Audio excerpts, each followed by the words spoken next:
दोस्तों, किसी के भी मन की बातें जानने के लिए 3 तरीके होते हैं, लेकिन इन तीनों तरीकों को समझना अति आवश्यक है। ऐसा करते करते कई दिन बीत चुके थे। तभी एक दिन उसके खेत में एक हिरण भागता हुआ आता है और वह खेत के बांध को तोड़कर वहां से भाग गया। लेकिन उसी हिरण का पीछा करते हुए एक राजा भी उस खेत में आ पहुंचा। तभी राजा की नजर उस अंधे भाई पर पड़ती है। राजा उस व्यक्ति से कहता है, देखो, मैं यहां पर एक जानवर का पीछा करते हुए आया हूं। क्या तुमने उस जानवर को यहां पर देखा है? इस पर वो व्यक्ति कहता है, हे राजन, मैं तो अंधा हूं, मैं भला किसी जानवर को कैसे देख सकता हूं। लेकिन मैं आपको इतना जरूर बता सकता हूं कि जो जानवर मेरे खेतों से होकर भागा है वो आपके लायक नहीं है। आप उसके पीछे अपना समय यूं ही व्यस्त कर रहे हैं। राजा उस अंधे व्यक्ति की बात सुनकर बड़ा अचरज में पड़ गया। वो ये सोचने लगा कि आखिर ये तो अंधा है, फिर इसे कैसे पता कि जिस हिरन को मैं तलाश रहा हूं वह हिरन मेरे लायक है ही नहीं। ये अंधा व्यक्ति मुझे कैसे बता सकता है? तभी राजा उस अंधे व्यक्ति से कहता है, कहीं तुम मुझसे झूठ तो नहीं कह रहे? एक तरफ तुम ये कहते हो कि तुम अंधे हो और दूसरी तरफ तुम ये भी कह रहे हो कि जो जानवर यहां से भागा है वो मेरे लायक नहीं है। इस पर वो अंधा व्यक्ति कहता है, हे राजन, जिसे आप एक हिरण समझ रहे हैं, असल में वो एक हिरण नहीं है बल्कि एक हिरणी है, और वो भी गर्भवती है। और जहां तक मुझे ज्ञान है, मैंने कभी किसी राजा को किसी गर्भवती हिरणी का शिकार करते हुए नहीं सुना है। और इसी कारण मैं आपसे ये कह रहा हूं कि वो हिरणी आपके लायक नहीं है। आप उसके पीछे अपना समय व्यर्थ ना करें।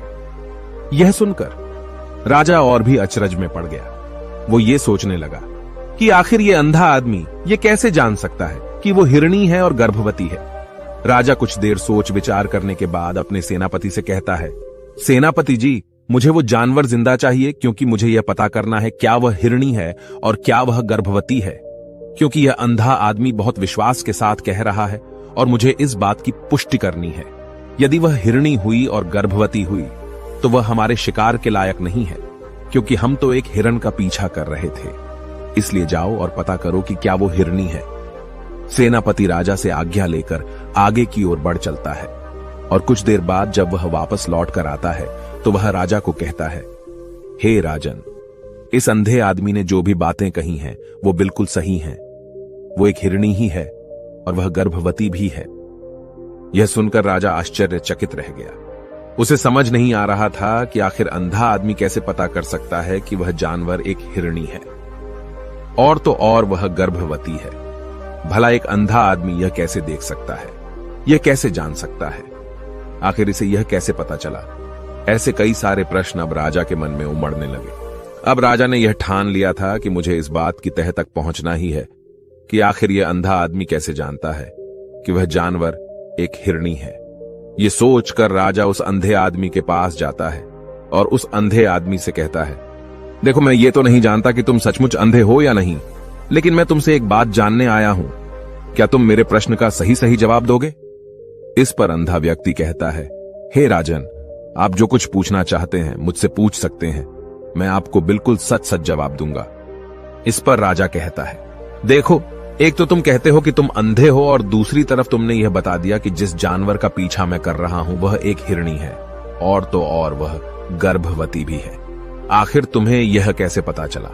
तुम्हारे खेत में और भी तो जानवर आते होंगे, और भी तो जानवर यहां से गुजरते होंगे, फिर तुमने यह कैसे अंदाजा लगाया? तभी वह अंधा व्यक्ति राजा से कहता है, हे राजन, आप जिस हिरणी का पीछा कर रहे थे वही हिरणी जब मेरे खेत में आई, उसकी रफ्तार और उसके भागने की आहट से मुझे यह एहसास हो चुका था कि यह एक हिरणी है। और मेरे खेत की जो बांध है वह बहुत छोटी है, उसकी ऊंचाई ज्यादा नहीं है। यदि कोई हिरण होता तो उस बांध को बड़ी आसानी से लांघ जाता, लेकिन वह हिरणी इस बांध को तोड़कर भागी है, और यदि वह इस बांध को छलांग लगाकर पार करने का प्रयास करती तो इससे उसके बच्चे को खतरा होता। और इसी बात से मैंने यह पता लगा लिया कि वह गर्भवती है।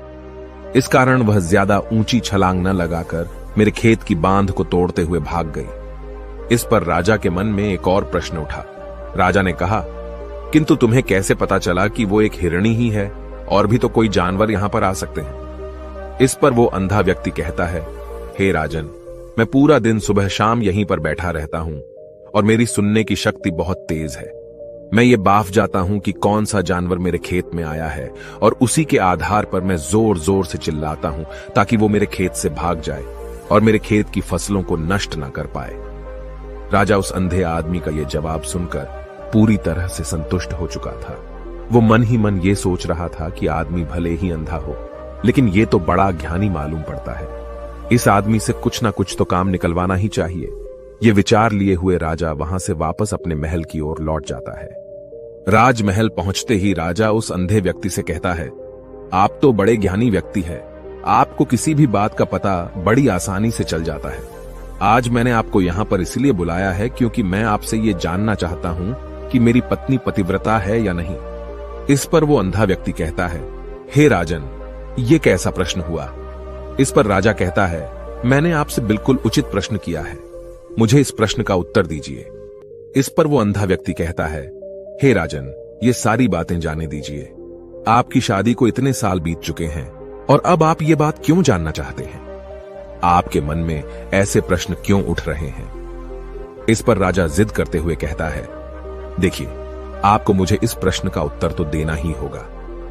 यदि आप मुझे इस प्रश्न का उत्तर नहीं देंगे तो मैं आपको मृत्युदंड दे दूंगा।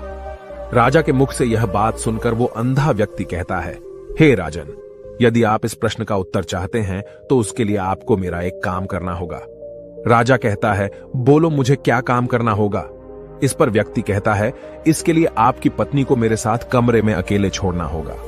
उस अंधे व्यक्ति की यह बात सुनकर राजा पहले तो क्रोधित हो जाता है, लेकिन फिर कुछ सोच विचार करने के बाद वह उस व्यक्ति की बात मान लेता है और अपने सेनापति को आदेश देता है, सेनापति जी, इस व्यक्ति को और मेरी पत्नी को एक कमरे में कुछ देर के लिए अकेला छोड़ दे। सेनापति बिल्कुल वैसा ही करता है। अब राजा की पत्नी और अंधा आदमी एक कमरे में बंद हो चुके होते हैं। तभी वो अंधा आदमी राजा की पत्नी से कहता है, मुझे आपको छूना है। इस बात पर रानी अत्यधिक क्रोधित हो जाती है और उस अंधे आदमी को वो पकड़ पकड़ कर पीटने लगती है, कभी हाथों से तो कभी लातों से तो कभी पटक पटक कर। इस तरह से उन्होंने उस अंधे आदमी की खूब पिटाई की। उसके बाद किसी तरह से वह अंधा आदमी अपनी जान बचाकर वहां से भाग निकलता है और वह राजा के पास पहुंचता है और वह राजा से कहता है, हे राजन, आपकी पत्नी पतिव्रता नहीं है। यह बात सुनकर राजा अत्यधिक क्रोधित हो उठता है और राजा अपनी तलवार निकालकर सीधा अपनी पत्नी की ओर जाता है और क्रोधित होकर वह अपनी रानी से कहता है, रानी जी, आज मैं जो भी सवाल आपसे करने वाला हूं उसका मुझे सच सच जवाब दीजिएगा और यदि आपने एक शब्द भी झूठ कहा तो मैं आपका अभी के अभी सर धड़ से अलग कर दूंगा। तभी आगे वह राजा कहता है, मुझे बताइए, क्या आप पतिव्रता हैं या नहीं। इस पर रानी कहती है, हे राजन, आप भले ही मुझे जान से मरवा दीजिए, लेकिन मैं पतिव्रता नहीं हूं। राजा यह बात सुनकर बहुत खुश हुआ क्योंकि उस अंधे आदमी ने जो भी कहा था वह बिल्कुल सच था। यह बात सुनकर तुरंत ही राजा उस आदमी के पास पहुंचता है और आकर उस अंधे आदमी से कहता है, तुम्हें कैसे पता चला कि मेरी पत्नी पतिव्रता नहीं है। इस पर वह अंधा आदमी कहता है, हे राजन, बड़ी सीधी सी बात है, मैंने तो आपकी पत्नी से बस इतना ही कहा था कि मुझे आपको छूना है, और इस बात पर वह इतना क्रोधित हो उठी कि उन्होंने गुस्से में आकर मुझे लात घूंसों से पीटना शुरू कर दिया। और भला कोई औरत किसी और मर्द को कैसे छू सकती है, लेकिन उन्होंने न आव देखा न ताव, बस लात घूंसे मुझ पर बरसाने शुरू कर दिए। वह भी तो एक छूना ही हुआ, और एक पतिव्रता नारी कभी भी पराये मर्द को नहीं छूती। जब मैंने उसे छूने के लिए कहा था तो वह उस वक्त मुझे मना कर सकती थी, लेकिन उन्होंने तो मुझे पीटना शुरू कर दिया और देखते ही देखते उन्होंने मेरे पूरे शरीर को छू लिया। अब आप ही बताइए, ऐसी स्त्री भला पतिव्रता कैसे हो सकती है। इस पर राजा कहता है, तुम तो बड़े ज्ञानी मालूम पड़ते हो। अच्छा ठीक है, चलो तुम मेरे एक प्रश्न का और जवाब दो। यदि तुमने मुझे इस प्रश्न का सही सही जवाब दे दिया तो मैं तुम्हें यहां से जाने दूंगा। आगे राजा उस अंधे आदमी से कहता है कि तुम मुझे यह बताओ, क्या मैं सच में अपने पिताजी का ही बेटा हूं या फिर किसी और का। इस पर वह अंधा भी कहता है, हे राजन, इस बात से आपका क्या लेना देना, आप किसी की भी औलाद हो, आखिर आप हैं तो इस राज्य के राजा, इसलिए इस प्रश्न को जाने दीजिए। लेकिन राजा कहता है, नहीं नहीं, मुझे इस प्रश्न का सही सही जवाब चाहिए, अन्यथा यह प्रश्न मुझे हमेशा परेशान करता रहेगा, इसलिए मैं इसका सही सही जवाब जानना चाहता हूं। यदि तुम इसका सही सही जवाब दे देते हो तो तुम यहां से जा सकते हो, मैं तुम्हें नहीं रोकूंगा। इस पर वह अंधा आदमी कहता है, हे राजन, इसके लिए तो मुझे आपके मां के पास भी जाने की कोई आवश्यकता नहीं है। मैं आपको अभी अभी यह बता सकता हूं कि आप किसकी औलाद हैं। लेकिन उससे पहले मैं चाहता हूं कि आप मुझसे एक वादा करें कि आप मुझ पर क्रोध नहीं करेंगे। राजन ने कहा, मैं तुमसे वादा करता हूं, मैं तुम पर क्रोध नहीं करूंगा। इसके बाद वह अंधा आदमी राजा से कहता है, हे राजन, आप है तो अपने ही पिता के पुत्र, लेकिन आप पर एक कंजूस सेठ की छाया पड़ी हुई है। यह सुन राजा बहुत क्रोधित हो उठा और वह तुरंत तलवार निकालकर अपनी मां के पास जा पहुंचा। वह वहां पर पहुंचने के बाद अपनी मां से कहता है, मां, मुझे सच सच बताइए, क्या मैं अपने ही पिता का पुत्र हूं या नहीं? यदि आपने मुझे सही सही नहीं बताया तो वह यहीं पर अपने प्राण त्याग दूंगा। मुझे बताओ क्या सच है? इस पर उस राजा की मां कहती है, बेटा, तू है तो अपने ही पिता का पुत्र, लेकिन तुम्हारे ऊपर एक कंजूस सेठ की छाया पड़ी हुई है। जब मैं एक बार नहाने के बाद अपना मुंह आईने में देख रही थी, तभी उस कांच के पीछे मुझे एक कंजूस सेठ नजर आता है और उसी की छाया तुम पर पड़ चुकी है। यह सुन राजा बहुत खुश हो जाता है और वह तुरंत दौड़ा दौड़ा वापस उस अंधे आदमी के पास पहुंचता है और उस अंधे आदमी से कहता है, तुम्हें यह कैसे पता चला कि मुझ पर एक कंजूस सेठ की छाया पड़ी हुई है? इस पर वह आदमी कहता है, हे राजन, आपने मुझसे कई सारे सवाल पूछे जिनका जवाब मैंने आपको सही सही दिया है। यदि कोई और राजा होता तो मुझे इसके बदले में ढेरों सारे इनाम मिल चुके होते, लेकिन अब तक आपने एक फूटी कौड़ी तक नहीं दी है। इस बात से ही मैंने अंदाजा लगा लिया था कि आप बहुत कंजूस हो। यह बात सुनकर राजा जोर जोर से हंसने लगा और कहता है कि आप जो भी मांगेंगे वह मैं आपको अवश्य दूंगा, लेकिन मुझे यह बताओ कि तुम्हें कैसे पता चल जाता है कि कौन सी बात सही है और कौन सी गलत? तुम किसी भी बात का इतना सटीक और सही जवाब कैसे दे पाते हो? इस पर वह अंधा आदमी कहता है, हे राजन, मैं तो वैसे ही अंधा हूं।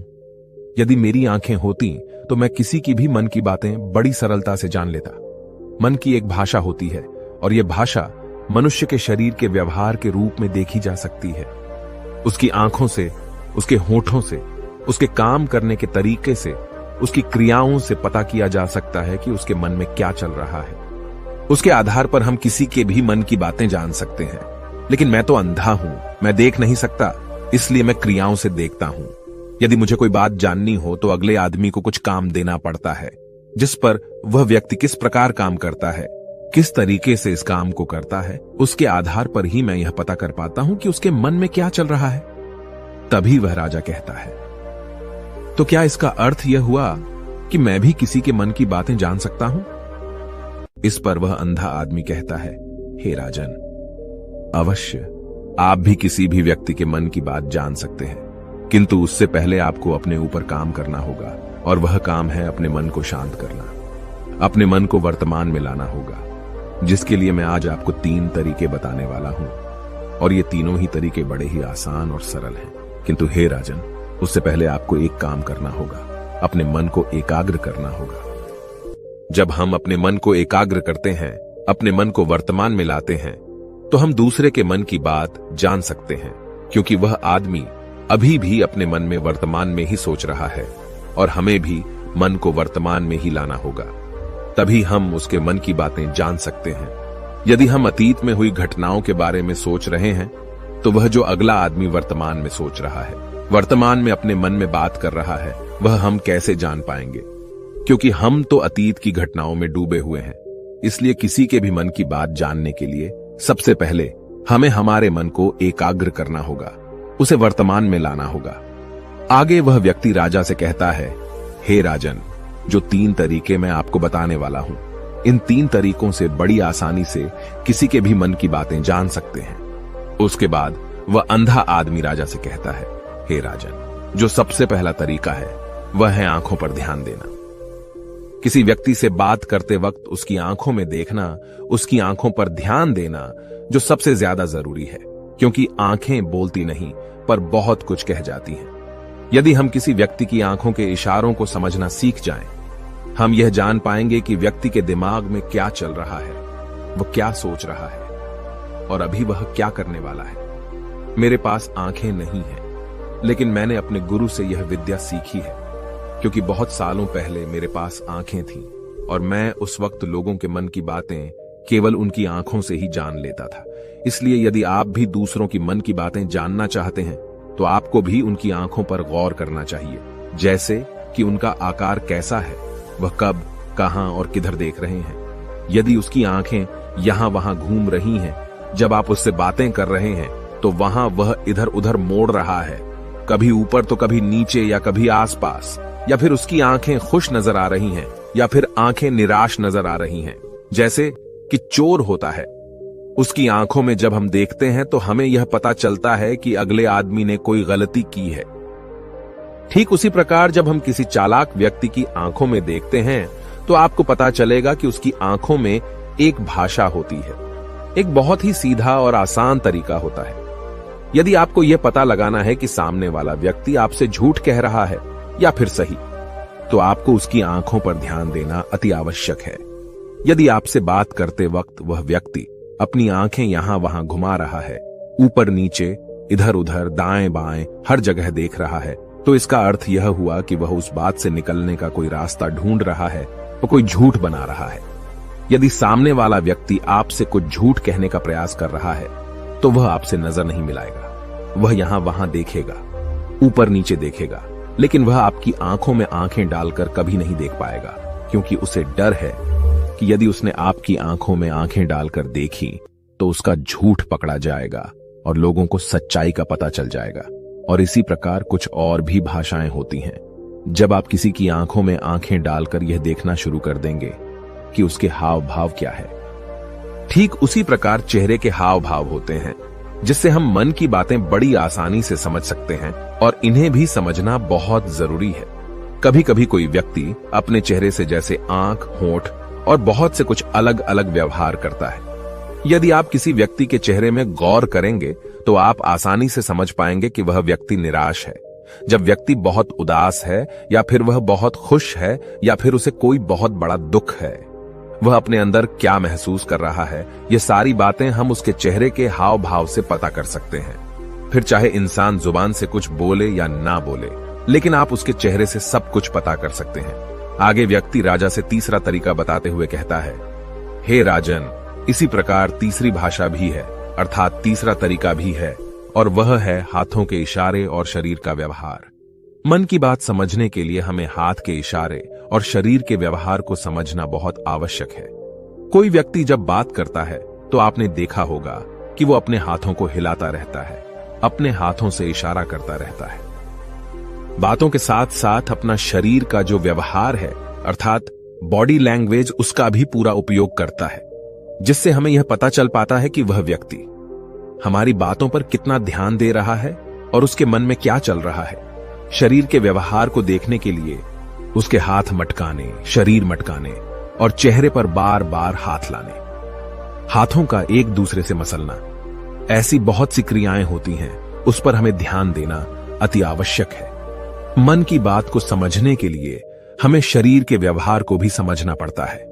यदि हम इन तीन तरीकों को सही तरीके से ध्यान देकर इन तीन तरीकों को अच्छे से समझ लेते हैं, तो हम बहुत जल्दी किसी भी व्यक्ति के मन की बातें बड़ी सरलता और सहजता से जान सकते हैं। इसलिए यदि आपको किसी के मन की बातें जानी है, तो आपको उसकी आंखों पर, उसके चेहरे पर, उसके शरीर के हाव भाव को और उसके हाथों को ध्यानपूर्वक देखना और समझना होगा, जिससे आप यह समझ पाएंगे कि आखिरकार उसके मन में क्या चल रहा है और वह क्या सोच रहा है। लेकिन उनसे पहले आपको अपने मन को एकाग्र करना होगा, शांत करना होगा और अपने मन को वर्तमान में लाना होगा। तभी आप उस व्यक्ति की इन सभी क्रियाओं पर ध्यान दे पाएंगे, उन्हें समझ पाएंगे। अन्यथा आप यदि अतीत की घटनाओं में व्यस्त हैं, भविष्य की योजनाओं में व्यस्त हैं, तो आप उस व्यक्ति के हाव भाव पर कभी ध्यान ही नहीं पाएंगे और न ही आप कभी यह समझ पाएंगे कि आखिर उस व्यक्ति के मन में क्या चल रहा है, वह क्या सोच रहा है। आपने देखा होगा कि ऐसे कई बड़े संत महात्मा हैं जो बड़ी ही शांति से आपको देखते हैं और आपको देखकर ही ये बता देते हैं कि आपके मन में क्या चल रहा है, आप उनसे क्या जानने आए हैं। और इसका सबसे बड़ा प्रमुख कारण यही है कि वह आपको पढ़ सकते हैं, आपको समझ सकते हैं, आपकी मन की बातें जान सकते हैं, क्योंकि उनका मन एकाग्र है, शांत है, और यही कारण है कि वह आपके मन की बातें बड़ी सरलता से समझ जाते हैं। यदि आपने अब तक पूरी कहानी को सुना है, तो मैं आपसे एक छोटा सा अनुरोध करना चाहता हूं। कृपया इस चैनल को सब्सक्राइब करें ताकि मैं आपके लिए और भी ऐसी ही ज्ञान से भरपूर कहानियां लेकर आ सकूं। नमो बुद्धाय। मिलते हैं एक नई कहानी के साथ अगली वीडियो।